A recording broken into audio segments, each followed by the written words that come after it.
This is Redmagic's new Nova Gaming Pad, a gaming-focused Android tablet from the brand that's given us a bunch of excellent gaming phones over the years. And here, they've packed a lot into this one. You've got heat pipes, a high-speed fan, an overclocked flagship Gen 3, when even Samsung's gone MediaTek this year. And then there's a beautiful high-resolution display with a high refresh rate. There's even RGB. Guys, there's a lot to talk about here. My name's Ash, you're watching C4E Tech, and let's start with getting this tablet unboxed. Now, I picked up the 12256, which is the base variant. Do note that you cannot use a microSD card here, and it's sad to see microSD support on more and more tablets being cut off these days. Anyways, once you open up the box, you're greeted by the Redmagic Gaming Pad itself with that transparent area up top. We'll get to that in a moment. We then have a leaflet alongside some Redmagic stickers. Then there is a red USB Type-C to Type-C cable. And finally, a 120-watt charger. Now do note that in some markets, Redmagic only includes an 80-watt charger. It's got a 10,100 mAh battery, and with the included 120-watt charger, you can get it to about 50% in just 15 minutes. A full charge takes about 45, which is excellent.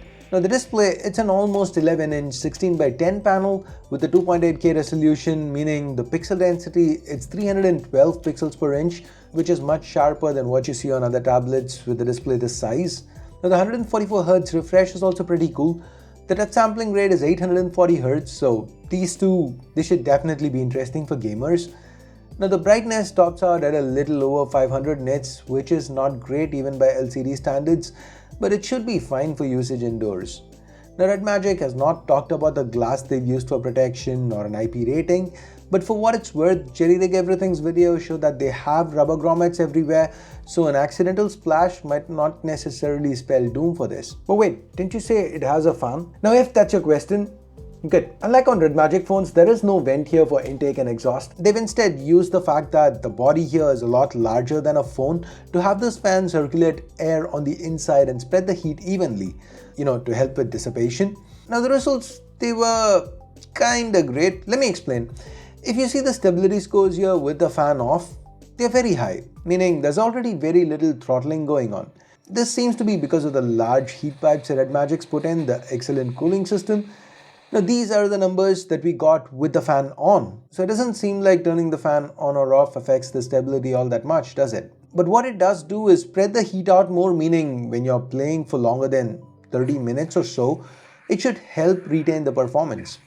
Now we get 12, 16 or a whopping 24 gigs of LPDDR5X RAM here to go along with 256, 512 gigs or a terabyte of fast UFS 4.0 storage. Once again, hate the fact that the storage isn't expandable via microSD. But anyways, the Gen 3 here, this is what they call the leading version, meaning the powerful core is clocked at 3.4 GHz and the GPU has also been overclocked. It's running at 1000 MHz.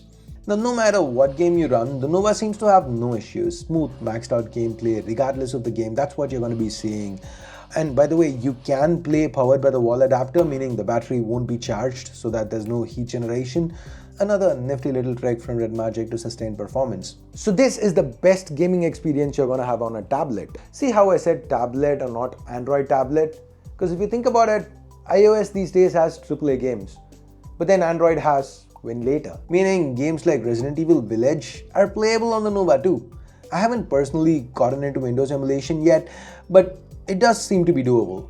Other emulation, this Switch, which I cannot show, thank you Nintendo, the Wii, PS2, everything's perfectly playable, upscaled. With the awesome 4 speakers they've included, the experience, it's really good. Now for those curious, the controller we've used here is the Anbernic RGP01, sponsor for the video. And this controller is very interesting. It's feature-packed but costs only $15. Now for that price, what you get are Hall sensor analog sticks, Hall sensor analog triggers, a very ergonomic build.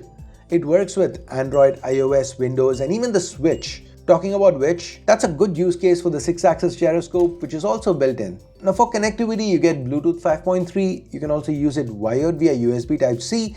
And then there's also a 2.4 GHz dongle in the box if you want to go that route. Now all this with just $15, I feel that's an insane deal. If you want to know more, do check out the Anbernic RGP01 via the link in the description below.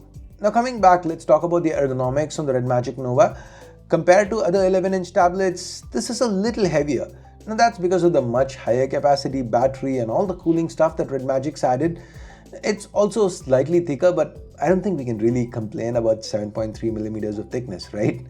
Now the metal finish to the back, it doesn't really pick up fingerprints, but it does pick up smudges quite easily, which I found a little annoying. Now that said, the Nova overall, it's pretty comfortable to hold in use, and I like the way it's built. Metal all around, that little piece of glass up top, RGB, nice. Now while we are here, the camera, there's a single sensor, 50 megapixels. It's really nothing to write home about. It's good for the occasional document scan, for example, and that's pretty much it. To the front, we have a centered in landscape 20 megapixel shooter that's serviceable, should be fine for video conferences and so on. Now from a software perspective, we get Android 14 with Redmagic OS on top, and given these specs, it's no surprise that everything runs smooth. The USB port here is 3.1 Type-C with video out, so you can mirror the screen, and it also allows you to switch the tablet into a trackpad and get rid of letterboxes, use the full monitor that you're connected to. That's always nice. Now, is this tablet perfect? Of course not. I've been talking about the lack of microSD all throughout this video, and it doesn't have GPS. Even if you want to pay extra, it doesn't have a cellular option. But overall, even without taking price into account, the sheer performance on offer, it makes the Redmagic Nova Gaming Pad a very good option. But once you take the asking price of $499 or euros into account, this looks like arguably one of the best tablets in the market today. So what do you think about the Redmagic Nova? Let me know in the comments below. Thanks for watching. Ash out.